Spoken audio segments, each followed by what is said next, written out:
Hello friends, welcome you all. आज मैं आपके लिए जो वीडियो लेकर आ रहा हूं, देखिए बात करने वाले हैं बड़े बड़े शेयर्स, महंगे महंगे शेयर्स की। क्वेश्चन, क्या अभी सस्ते में मिल रहे हैं? क्या अभी सस्ते हैं? तो चलिए समझने की कोशिश करेंगे, कुछ ना कुछ सीखने की कोशिश करेंगे। लेकिन एक इंपॉर्टेंट बात, महंगा अगर कोई चीज दुनिया में है तो वो क्या है? टाइम। अब आप कहोगे यार क्या बात कर रहे हो, टाइम जो है वो बहुत इंपॉर्टेंट है, बहुत वैल्यूएबल है, बहुत महंगा है। आप मानो या ना मानो, ये सच्चाई है। लेकिन ये रियलाइज कब होता है वो इम्पोर्टेंट है। ये रियलाइज कब होता है वो इम्पोर्टेंट है। महंगी चीज अगर कोई है तो वो टाइम है। इसीलिए टाइम का यूज बहुत ही अच्छे से करें, सीखते रहें। और मैं आपको कहूँगा वेस्ट करने के बजाय सीखने में टाइम लगाएं। तो चलिए समझते हैं डिटेल में। और आगे बढ़ने से पहले मैं आपको बता दूं, अगर आपने तक चैनल को सब्सक्राइब नहीं किया तो जल्दी से सब्सक्राइब कर लें, बेल आइकन को प्रेस कर लें, जिससे आपको नोटिफिकेशन आती रहेगी। और practice, regular exercise, weekend exercise जरूर करें। स्टॉक कैसे फिल्टर करते हैं, किस तरीके से हम आपके लिए स्टॉक लेके आ रहे हैं, उसका बिल्कुल साधारण एग्जांपल आपको प्राइस एक्शन की सीरीज में बता रखा है। इससे आप देखिए how to filter stock, how to scan stock, आपको डिटेल में समझ में आएगा। जी हाँ, महंगे महंगे यानी कि बड़े बड़े प्राइस वाले पहले भी शेयर्स हमने आपके सामने जिक्र किए हैं, जिनमें आपने देखा होगा कुछ टाइम पहले हमने बॉश के बारे में बात करी थी। कुछ टाइम पहले हमने 3M India, Honeywell automation, AstraZeneca, ये बड़े बड़े महंगे महंगे शेयर हैं जिनके बारे में जिक्र करते हैं। लेकिन प्राइस एक्शन चाहे वो 1 रुपए का शेयर हो या फिर 10,000 का, 20,000 का, 40,000 का शेयर हो, प्राइस एक्शन वही है। हनीवेल ऑटोमेशन आपने देखा होगा, कहाँ देखिए क्या अपॉर्चुनिटी थी। लेकिन अभी देखिए, कुछ दिन पहले हमने हिंदुस्तान यूनिलीवर की बात करी थी, लेकिन अब बात करेंगे कुछ और शेयर्स की। देखिए पेज इंडस्ट्रीज, जो अपने आप में 40,000 पार, आज 41,000 पार हो चुका है। पेज इंडस्ट्रीज यानी कि जॉकी, जॉकी का नाम सुना होगा ना आपने, जॉकी ब्रांड का नाम सुना होगा, ये पेज इंडस्ट्रीज, ये मान के चलिए। अब इसकी जिक्र क्यों कर रहे हैं, देखिए कुछ दिन पहले 38,000 के आसपास इसके जिक्र किया था इस लेवल पे। अभी जस्ट स्टार्टिंग है। अब आप कहोगे यार क्या बात करो, देख रहे हो ना कितने अर्ली इन द साइकिल जब चीजें पता लगते हैं तो मजा आता है। देखिए 1 पॉइंट नंबर, 2 पॉइंट नंबर, बस अर्ली इन द साइकिल, मतलब इन हफ्तों से यहाँ से ये पॉइंट जो अब यहाँ पे, ये रिस्क मैनेजमेंट इंपॉर्टेंट जोन, ये देखिए है कि नहीं है, ये इंपॉर्टेंट पार्ट। तो अभी फिर से इसका जिक्र हो गया पेज इंडस्ट्रीज का। अब अगले स्टॉक की तरफ चलते हैं, क्योंकि आज एक नहीं बल्कि अनेक स्टॉक का हम जिक्र करने वाले हैं। अगर डेली पे देखोगे आप तो आपको साइकिल स्टार्ट होती हुई देखने को मिलेगी। तो इन जोन्स पे 38,000, 39,000 जिक्र कर ही रहे, आज ये धीरे धीरे करके 41,000 के पास पहुंच रहा है, बल्कि पहुंच ही गया। मतलब 41,280 का प्राइस, 1,000-2,000 ऊपर ही पहुंच गया। अब एक और शेयर को देखते हैं, अतुल। नाम सुना होगा आपने इसका, अतुल 20,000 करोड़ का हो चुका है मार्केट कैपिटलाइजेशन। पिछले कुछ टाइम में अच्छी खासी करेक्शन अतुल में देखने को मिली, तो अतुल को भी देखते हैं।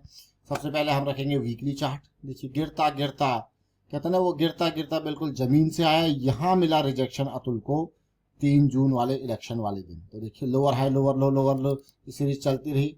अब देख सकते हो अब आप मोमेंटम आया, लेकिन इस मोमेंटम के साथ हम जरा डाइवर्जेंस देखते हैं।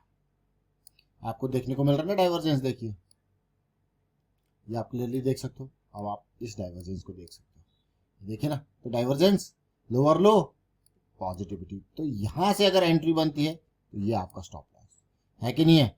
लेकिन थोड़ा सा डेली टाइम फ्रेम में आते हैं, साइकिल जस्ट स्टार्टेड, तो ये डाइवर्जेंस के साथ साइकिल स्टार्टेड। बट मैं कहूंगा कि अभी जिस तरीके से डेली पे इसने एक बहुत ही महत्वपूर्ण मूव दिया, थोड़ा सा अगर ये कंसोलिडेशन हो जाए ना अभी बजट के टाइम पे तो मजा आ जाएगा। ये देखिए, ये है अतुल। अगले स्टॉक को देखेंगे, उसको समझने की कोशिश करेंगे। दो बड़े बड़े शेयर हमने देख लिए। ये शेयर अभी कुछ देखिए, ऐसा नहीं कि इन स्टॉक्स का हमने जिक्र नहीं किया, आप कंसोलिडेट करके आपके पेज इंडस्ट्री ऑलरेडी जिक्र कर चुके हैं। अतुल के बारे में आई डोंट थिंक जिक्र किया होगा अभी कुछ टाइम में। अब लेकिन फाइजर के शेयर को आप ऑलरेडी जिक्र कर चुके हैं। फार्मा सेक्टर का बड़ा नाम है फाइजर। देखिए फाइजर फार्मा सेक्टर का बड़ा नाम, बहुत इंपॉर्टेंट। 5,000 का प्राइस, लेकिन उम्मीद फाइजर से बहुत है। जरा देखिए फाइजर के शेयर को, 22,000 करोड़ का मार्केट कैपिटलाइजेशन, 5,000 का प्राइस, लेकिन मूव हुआ है डेट ना के बराबर का। तो ऐसे शेयर्स हर कोई ढूंढ रहा होता है। फाइजर जैसे शेयर, कंपनी है, ब्रांड है, और क्या मूव स्टार्ट हुआ है, अभी जस्ट उसी जोन में है। डेली टाइम फ्रेम पे देखते हैं फाइजर के शेयर को, सीखने समझने की कोशिश करेंगे। ये देखिए यहाँ से स्टार्ट हुआ था डेली टाइम फ्रेम में नवंबर में, लेकिन भागा ज्यादा, बस एक राउंड भागा। फिर दोबारा अभी रिसेंटली मई में भागा ज्यादा। इसका जिक्र हम पिछली कई बार यहाँ पे इन जोन्स में कर चुके हैं, लेकिन अभी भी वो बड़ा मूव का इंतजार जो बाकी स्टॉक्स में अच्छे से आ चुका है। तो चलिए फाइजर के शेयर को हमने देख लिया, अब देखते हैं PNGHL को, प्रॉक्टर एंड गैम्बल हेल्थ यानी कि PNGHL। देखिए जरा इस शेयर को, प्राइस 5200। जैसे मैं आपको बार बार कहता हूँ, अगर शेयर में आप देख रहे हो ना महंगा सस्ता, तो अच्छे जो महंगे शेयर होते हैं मार्केट कैपिटलाइजेशन ज़्यादा होता है। हम तो प्राइस के बारे में बात कर रहे हैं अभी, मार्केट कैपिटलाइजेशन वाइज देखना जरूरी है। देखिए मोमेंटम वापस देख सकते हो आप क्लियरली, बहुत इंपॉर्टेंट ये करेक्शन, कंसोलिडेशन और मोमेंटम वापसी। डेली टाइम फ्रेम पे देखते हैं साइकिल स्टार्ट हुई या नहीं है। देखिए डेली टाइम फ्रेम पे जस्ट साइकिल स्टार्ट है। तो अगेन सेम सिचुएशन जो फाइजर में हमें देखने को मिल रही, वो प्रॉक्टर एंड गैम्बल में भी। अब अगला स्टॉक देखते हैं, एक और स्टॉक देख लेते हैं HIL।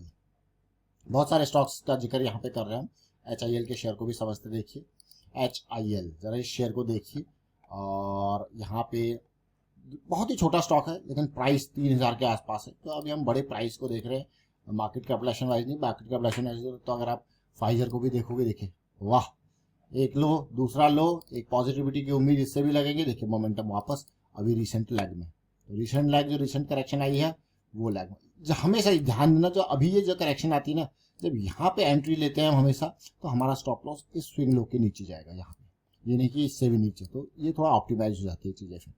तो आप कहोगे यार ये अगर मैं 700-800 पॉइंट का अगर रिस्क ले रहा हूँ तो फिर मुझे ऊपर दिखना चाहिए ना पोटेंशियल। तो ये देखिए HIL का शेयर, तो अभी हमने, अब यही नहीं रुकेंगे, अभी और शेयर हैं। एक और शेयर है जो कि मार्केट कैपिटलाइजेशन वाइज भी बड़ा है, यानी कि HDFC लाइफ इंश्योरेंस। इसका जिक्र क्यों कर रहे हैं, अभी कुछ दिन पहले एक और इंश्योरेंस कंपनी की आई थिंक हमने बात करी थी, और वो थी हमारे पास न्यू इंडिया इंश्योरेंस की।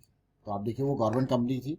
अब यहाँ पे सिचुएशन देखिए, एक बहुत ही बेहतरीन रैली आती है और उसके बाद ये करेक्शन आप देख रहे होंगे, ये करेक्शन पास नहीं है। अब इससे उम्मीद है, अब ऐसे लेवल पे जब जैसे मैंने आपको कहा एंट्री करते हैं तो हमारा स्टॉप लॉस इस जो लो पॉइंट के है उसके हिसाब से होता है। देखिए लोअर लो, यहाँ पे हाई करेक्शन, उम्मीद जरूर इससे बड़ी रहेगी। बड़ा स्टॉक है ये, बड़ा स्टॉक है ये और महंगा स्टॉक है मैं कहूँगा, लेकिन इससे उम्मीद अच्छी खासी रहेगी। साइकिल जस्ट स्टार्ट कर रहा है, नई साइकिल स्टार्ट कर रहा है। पिछली साइकिल स्टार्टेड थी 550 से, ज़्यादा बड़ा मूव नहीं दिया था क्योंकि बहुत बड़ा स्टॉक है। इन स्टॉक्स में अगर 25% भी रिटर्न मिल जाता है ना एक छोटे टाइम पे, बहुत मजा आता है। देखिए क्योंकि बड़े हैं, मार्केट कैपिटलाइजेशन 1-1 लाख करोड़ के पार का है। 25% भी देखिए, पिछली बार 25% का मूव दिया था। इस बार इस साइकिल में उम्मीद करेंगे बड़ा मूव ये दे, देखिए उससे पिछली साइकिल्स को देख सकते हो।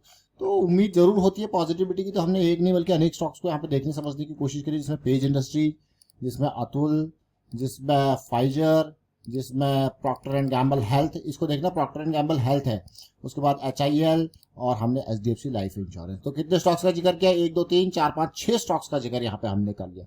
वाइंड अप करता हूँ वीडियो को, आप शेयर कीजिए, लाइक कीजिए, प्राइस एक्शन सीखते रहिए, प्रैक्टिस करते रहिए। प्रैक्टिस बहुत इंपॉर्टेंट है, और मैं आपको यही कहूंगा रिस्क मैनेजमेंट के बारे में भी अवेयरनेस स्प्रेड करते रहे हैं। यहाँ हम 2 तरीके के रिस्क, एक ओवरऑल रिस्क जो कि आप पूरे अपने कैपिटल के साथ लगाते हो, दूसरा पर स्टॉक वाइज आप जो है रिस्क को मैनेज करते हो। तो डबल रिस्क मैनेजमेंट बहुत इंपॉर्टेंट है मार्केट में, रिस्क मैनेजमेंट। तो अवेयरनेस भी स्प्रेड करते रहे रिस्क मैनेजमेंट की, एटलीस्ट अपने क्लोज सर्कल में। मैं कहूँगा मार्केट क्योंकि डायनेमिक इन नेचर है, यहाँ गारंटी नहीं है, ये क्लियर कट है, यहाँ कोई गारंटी नहीं है। तो रिस्क है, तो रिस्क को मैनेज करना है, कैलकुलेट करना है, कैलकुलेटेड रिस्क के साथ आगे बढ़ना है। Thank you for watching the video.